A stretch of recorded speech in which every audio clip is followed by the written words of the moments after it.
Hello dear student, welcome to another lecture in programming in C++. This is my sixth lecture in C++.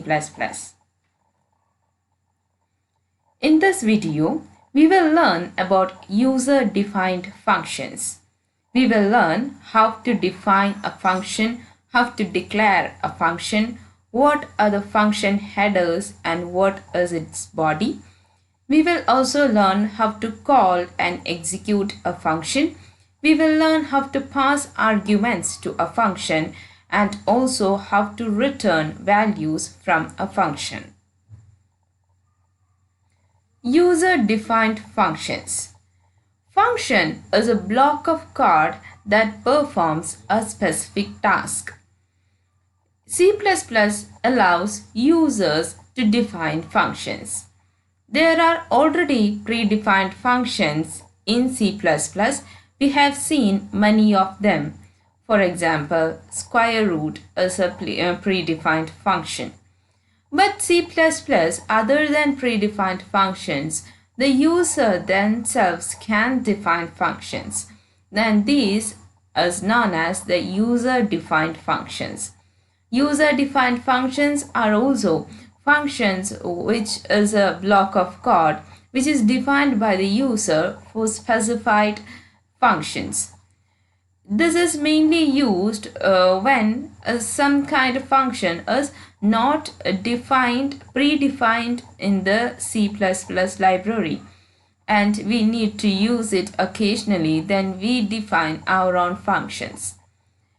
For user-defined functions has mainly three major parts, such as first is function definition, that is, we define what the function is.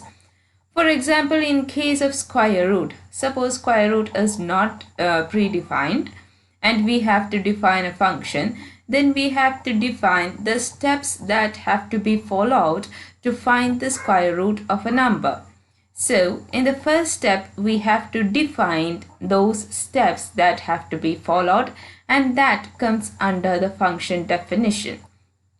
In the next step, we have to call that function. For example, if we have a number, in the main function, we have to call it by name by saying square root of 3. For instead of writing the entire function to entire code, to find the square root of 3, we can just call it by name saying square root, because all the code that have to be performed to find the square root of 3 is already defined in the function definition. So function calling is just calling the name or the parameter of that function into the main function. And the third one is the return function. We have to return the value of root 3 into the main function so that we use the function return or the return statement. Therefore, for user-defined function, we first define a function, then we call a function into the main block, into the main function body, and then return the value of the function. Function definition. We have to first define a function. Now, function definition consists of function declaration, a function name, the function parameters or the formal arguments, and a function body. A return type is the data type of the return value. For example, int or float is a return type. If we while defining a function, we need to define the return type of that function, the data type of the return value of that function. The second thing is a function name. We have to declare a name for the function so that we can use this name for calling this function in other parts of the main program. So this can be any name. Preferably not the standard forms, standard defined functions. You can use any other names as a function name. The other set is the arguments or the parameters that are used in the functions. For example, x, y, n, I, etc. All the variables or the parameters that we use and their data types such as int or float comes under the argument. Next is a function body. The function body contains of all that set of codes that have to be executed to get a return value. And the function declaration can end or cannot end with a return value as per the return type of the function. If the return type of the function is void, then the return value is not needed. If the return type of the function is anything such as an int or a float, then a return value is needed. I repeat, for a function definition, we first will have a function declaration, then we will give a function a name, we will declare what are the arguments or parameters and what are its data types, then we will write the function body within the parenthesis. For the syntax is return type, function name, the parameters and the codes inside the parenthesis. Consider this function. This is function declaration. So in this case, let us start such as this is a float is a function type or the data type or the return value of that function. This float is a return type.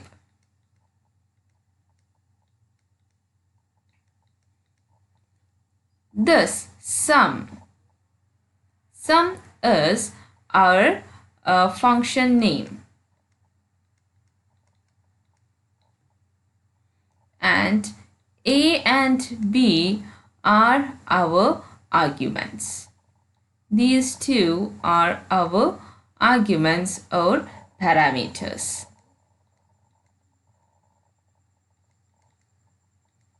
We can either say A and B are int right here by adding an int here or int here, or we can define their data type later by saying int A, B. You know why, how and why to do this and the initialization conditions. Just like initializing any variables, you can do it right here also.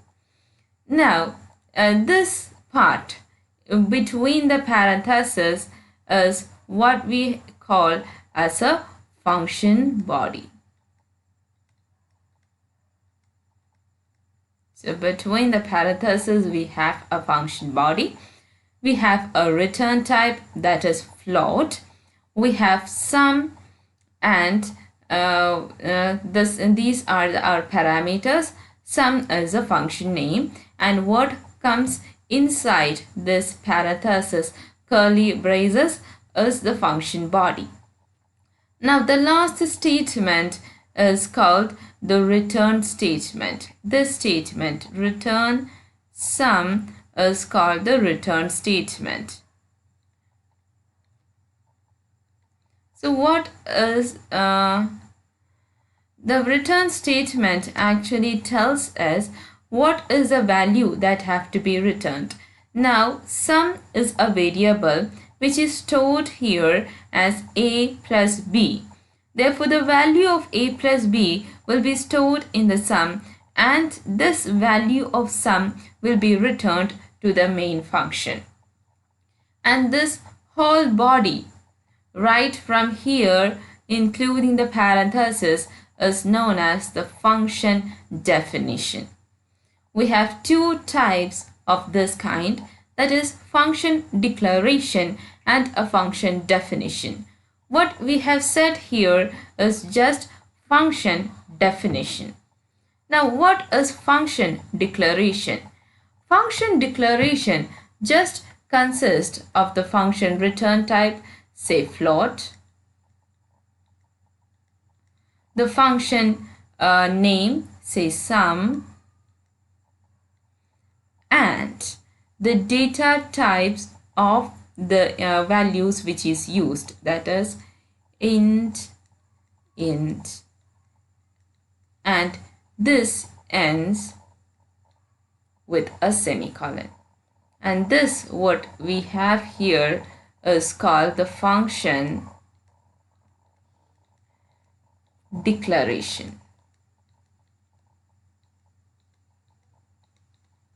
And what we have here, right from here to here, what we have here is called the function definition.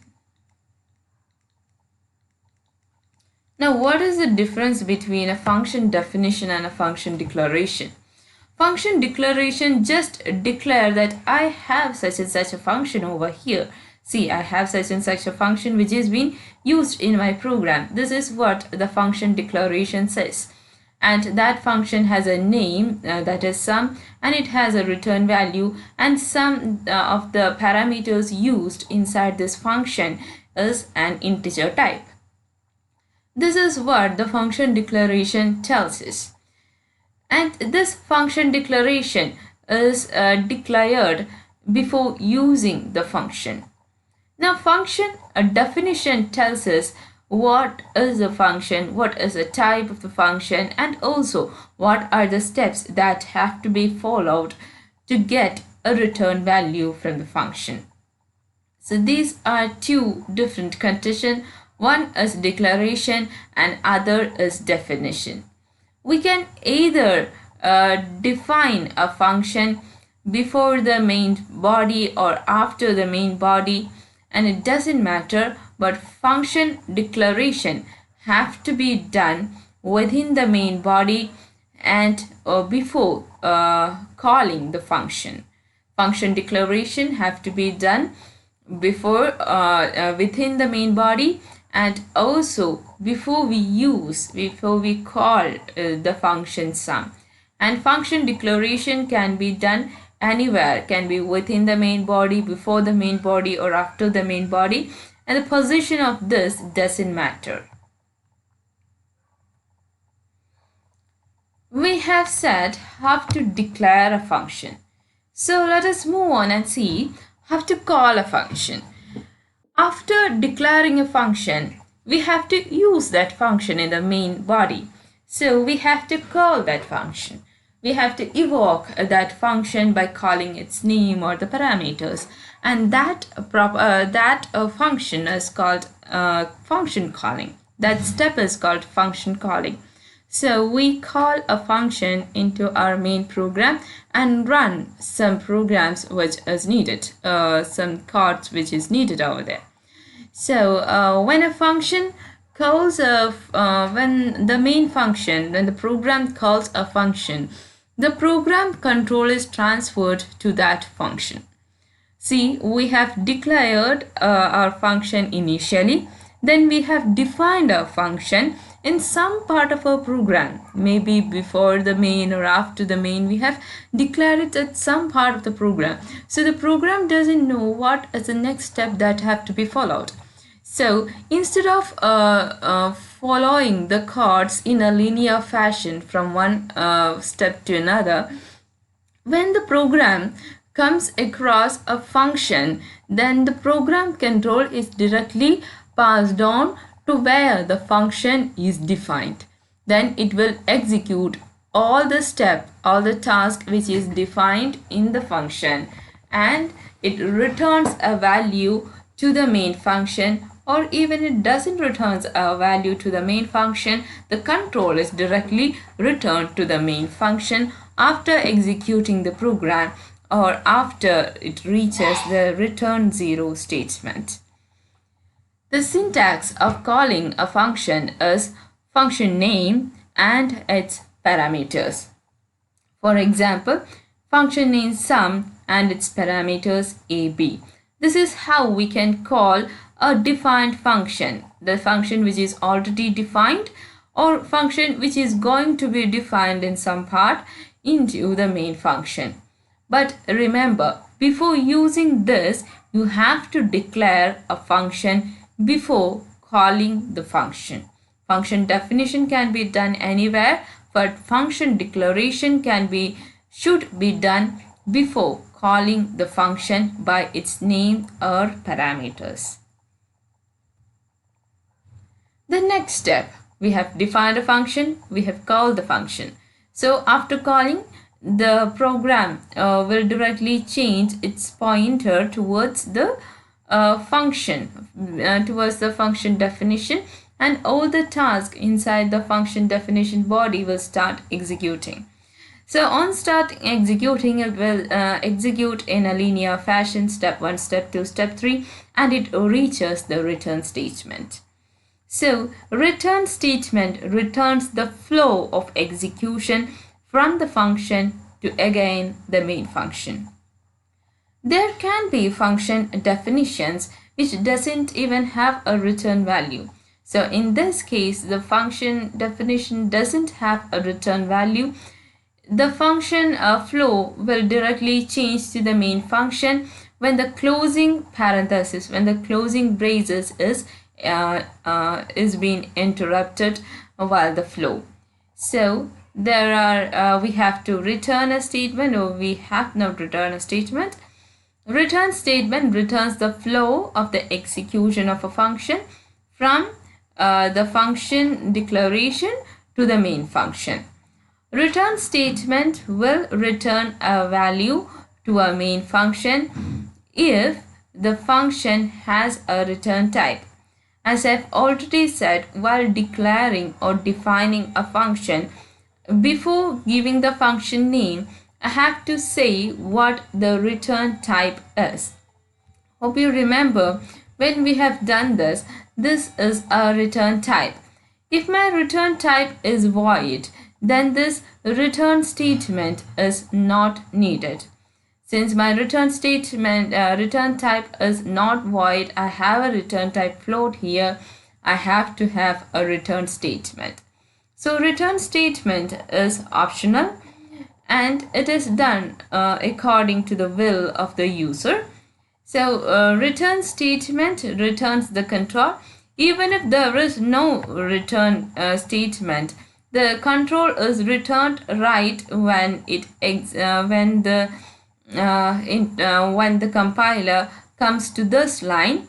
The function flow is directly given to the main function, even if the return function is not here.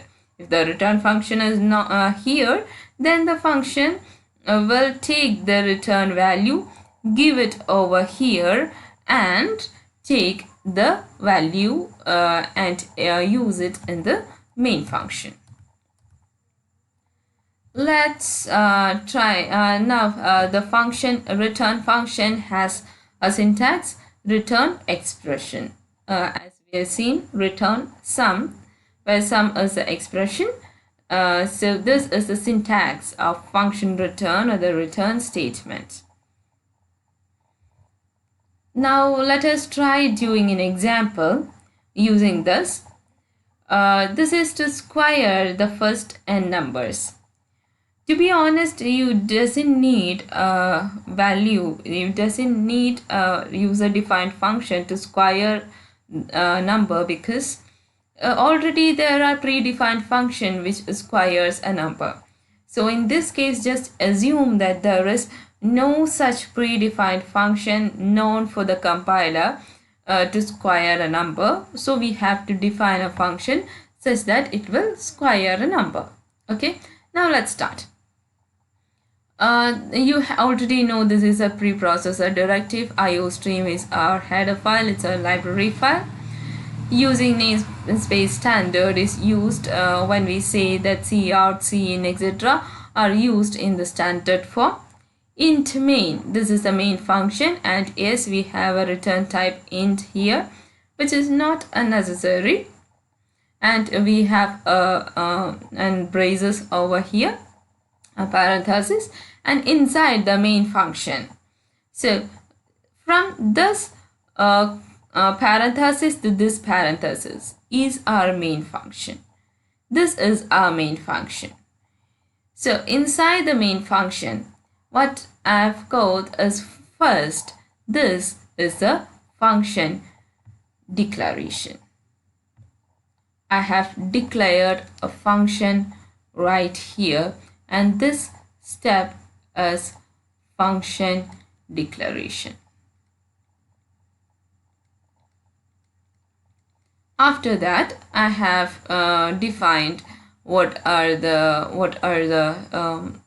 variables we use here, such as max is one variable which is used here. So I defined my variable, and there is an output statement, say enter the value of n.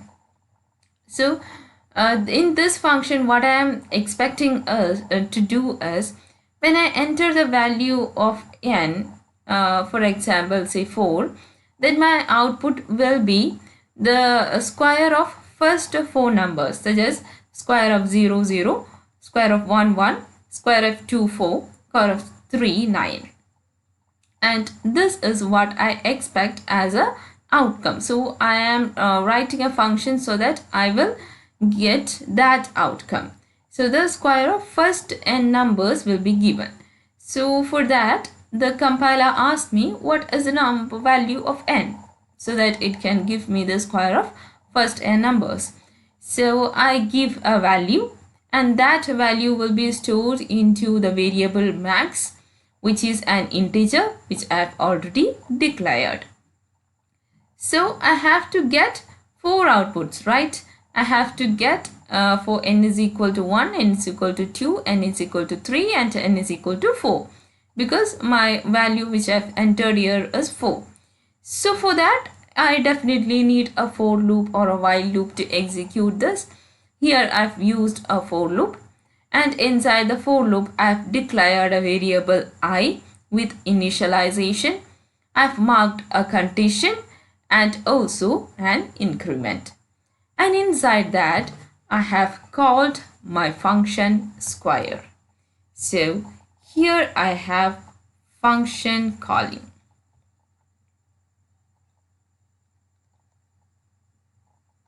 So this is how I call a function. I call a function by its name and its parameter. To call a function, I have to call it by name, and inside the parenthesis I have the parameter.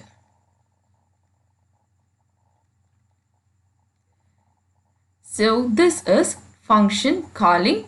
This was function definition. And for this, our for statement will execute. It will give an output for every I, and it will return a value 0. And this return 0 is not needed if I have it given it as int main here. Since I've given it as int main here, I have to get a return value. Now this is my main function. My main function over here is done. I've done with my main function part.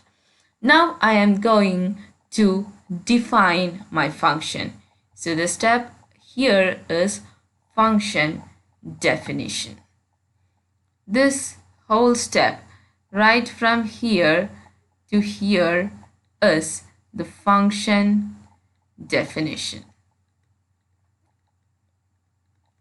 This function definition can be done maybe before the main or after the main or within the main block, and doesn't matter where it is.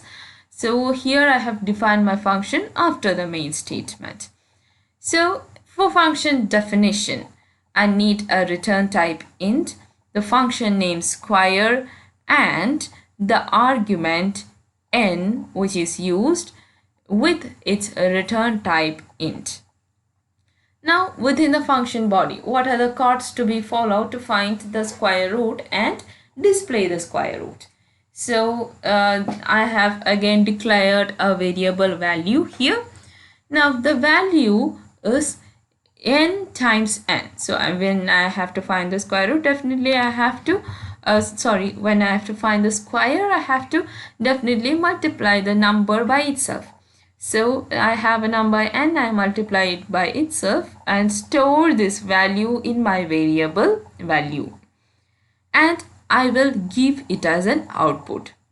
Output will be Cout I.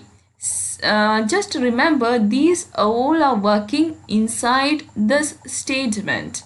So this is something which can come over here. Without defining the function, if we use this over here, and instead of calling a function here, if we use all these statement here, then also this program will work well. In this case, we are using this because we need to learn what a function definition is. So what I want to say is, this I is the this guy, this I. And since it is out of the main function, doesn't think this I is different. This I is something which is coming under here, because all this is executed within here, within these braces. Okay, so Cout I. For example, if it is in the first loop, this I will be 0. And n. What is n? N is what I have declared here. What is the first n? That is n. The square is value. Value is n times n, and that is a value. And I have a return statement, return 0, because my function, my defined function had a return type integer, so I have to return some integer. So I've returned a 0 to here. Now see what will happen. The compiler start executing from the first line. The compiler will come down and see a function declaration. So compiler will remember that there is some function which is going to be there in this program, so it won't show an error. It will again come here, remember max. It will give a Cout. It will take an input maximum. It will come to the for loop. It will check the statement, get into the loop, and see there is a function calling. So what it will do is, instead of going to the next step, it will return its control to where the square I is defined. And the square I is defined for the control directly goes to this statement. Now after coming to this statement, all these codes will be executed. On approaching the return 0, the compiler know that I have to return again to the main function. So from right here, the control again goes to this function, and the return 0 will be executed, and the function terminates here. Hope you're clear with the logic of this. Let us try doing this.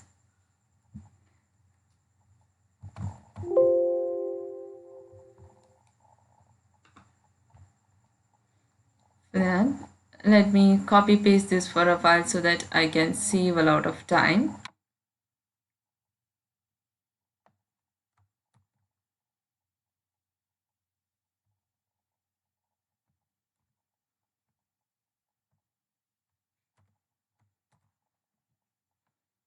So this is my main function. See, this is my main function. What is within this parenthesis is my main function, and this is my function declaration.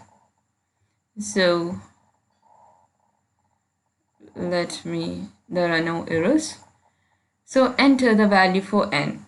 If I enter 4, then my result will be the square of the first 4 numbers, that is 0, 1, 4 and 9. Let me try entering another number, say 9. Then I will get the result of first 9 integers. Here say the number starts from 0. Therefore, I will get up to the square of 8, that is 64. Hope you are clear with this. I repeat, the compiler will come from here to the main function. It will remember there is something is going to come up.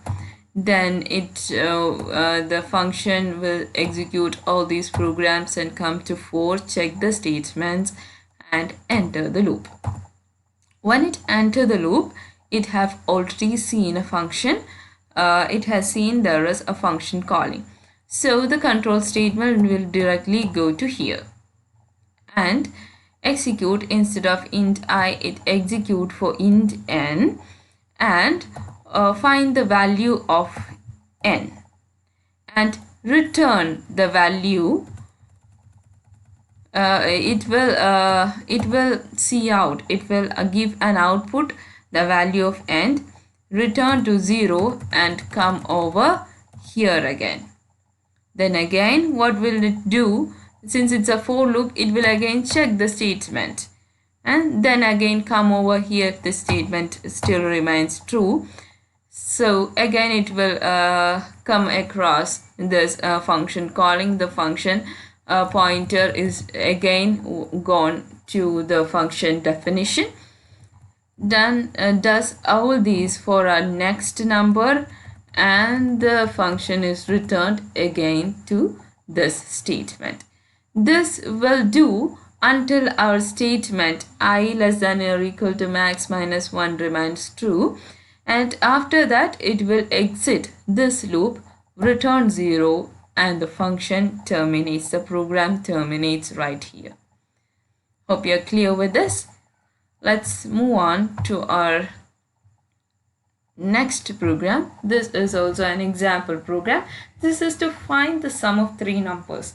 We surely know that we doesn't need a predefined function to sum three numbers because it's already defined. But let's see, let's do it and see what is a return type. In the last type we haven't used a return type, we just returned 0. So let's know how to use a return type. So again right here we start, the compiler will come here, and here what we have is the function declaration. This is our function declaration. So inside the function declaration what we have is a return type, the function name sum, and the data type of the parameters which is used. Again it will define the parameters such as x, y, z and total. All these are parameters. It will output a statement such as enter any three numbers, and then say I entered three numbers, and these three numbers are saved inside the variables x, y and z respectively. Now I've already defined a variable total here. So total is equal to sum of x, y, z, and the sum of x, y, z, what we have here is the function calling.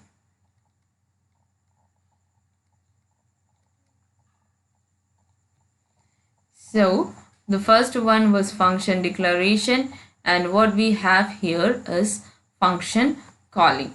I can also call this function in this way. In the later statement, I've just called a function by square I. I can also call a function so that its return value will be saved into the total.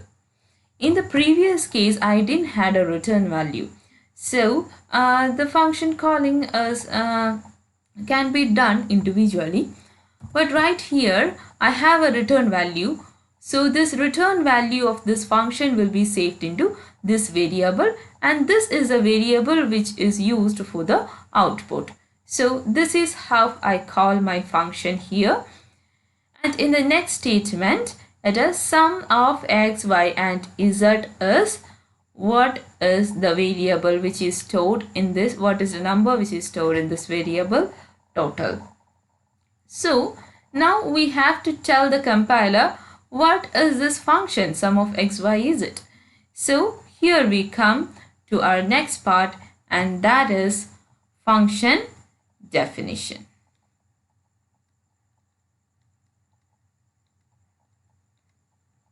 In function definition, what all do we have? Remember, we don't have a semicolon here, okay, in function definition, but in function declaration we had one. In function definition, we will have a data type, a function name, and also all our variables with its data type. Here we had only the data type. Here we have the variables with the data type. Either you can give it as A, B and C and define these variables again inside, such as float A, B, C semicolon. This is also fine. You can do it in either way, the way you love to. Again, I have to declare another variable D such that I can save the sum of these numbers into that. So I sum these numbers A, B and C, and this value is saved into the variable D, and then I return the value of D. So in this case, the value which is stored in D is the return value of sum x, y, z, and that is the value which is again stored in the total. So now what will happen? The function will come here, it will find a declaration, and by reaching here it will encounter a function calling. So the flow of the function is, instead of going to the next step, it comes from here to this statement. It jumps to this statement and execute this definition, this function, all these calls which is inside, and returns a value D to the function. So this function after execution will have a return value D, and this return value D will be stored again stored in the variable total, and that variable total is what is we get as a Cout. Let us try again doing this. Let me copy paste the same.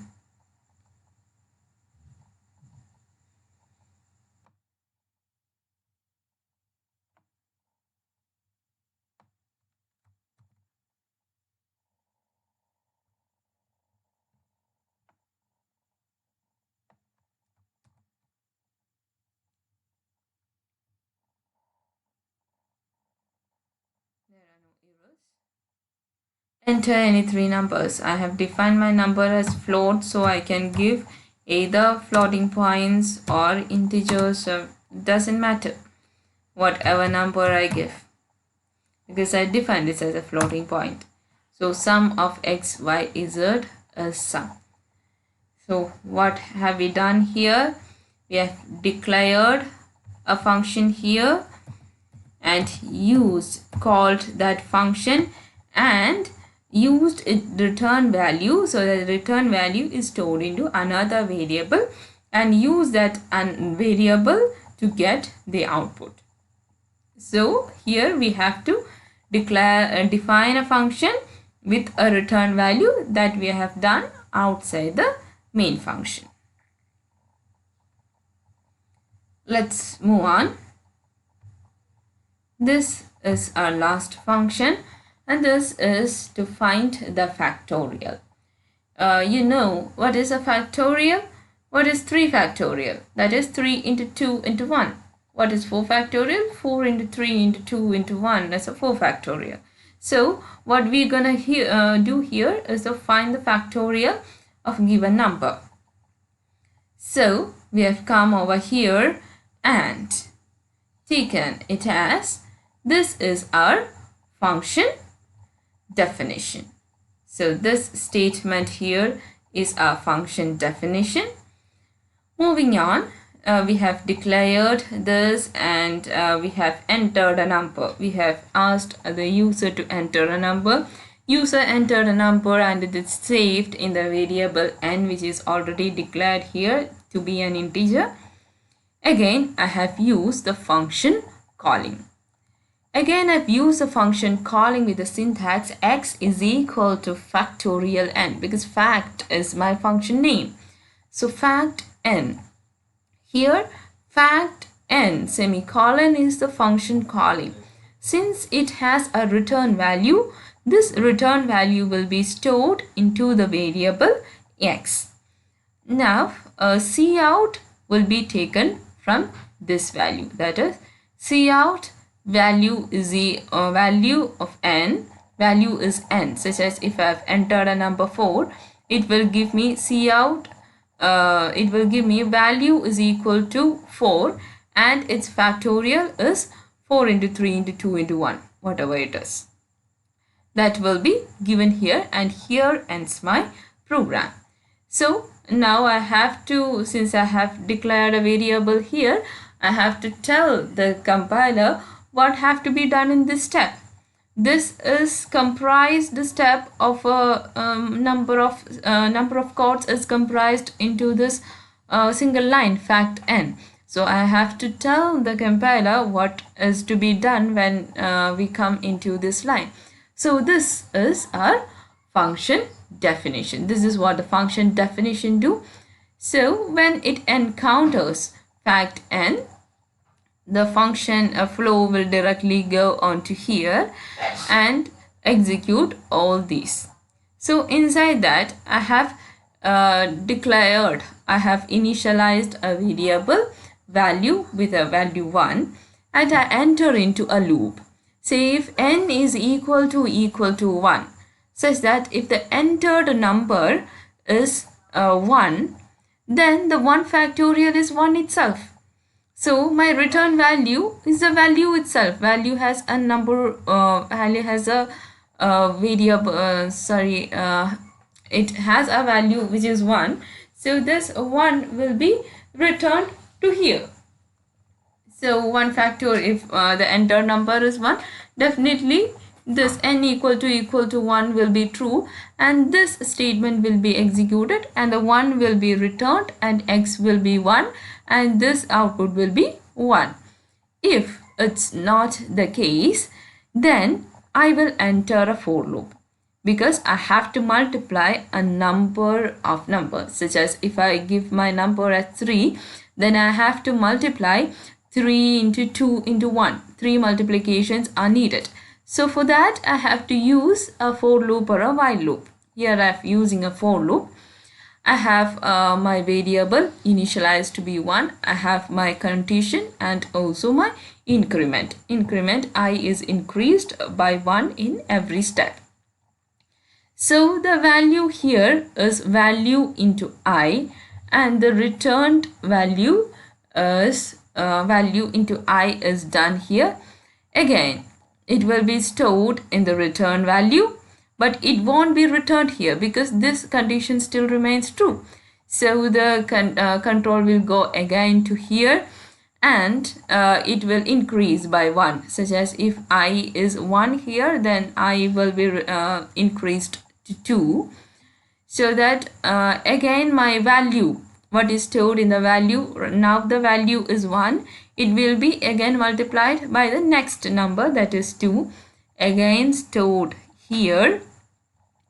Come over here, I will change to 3, it will be again multiplied to value. This will continue until I is less than or equal to n, and the latest is the return value. The return of the last value will be returned to here and will be stored in x, and this x will be given as an output.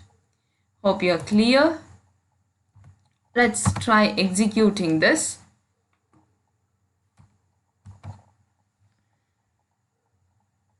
Let me again copy paste the same. This is my function, main function part.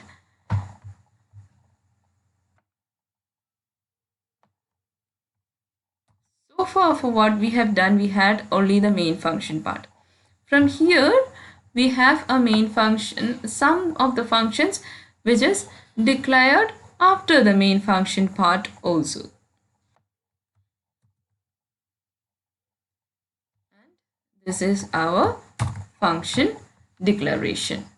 Let's try execute this program. No errors. So enter the number. I entered 3. So the value is 3 and its factorial is 6. As we know that the factorial of 3, which is 3 into 2 into 1, is 6.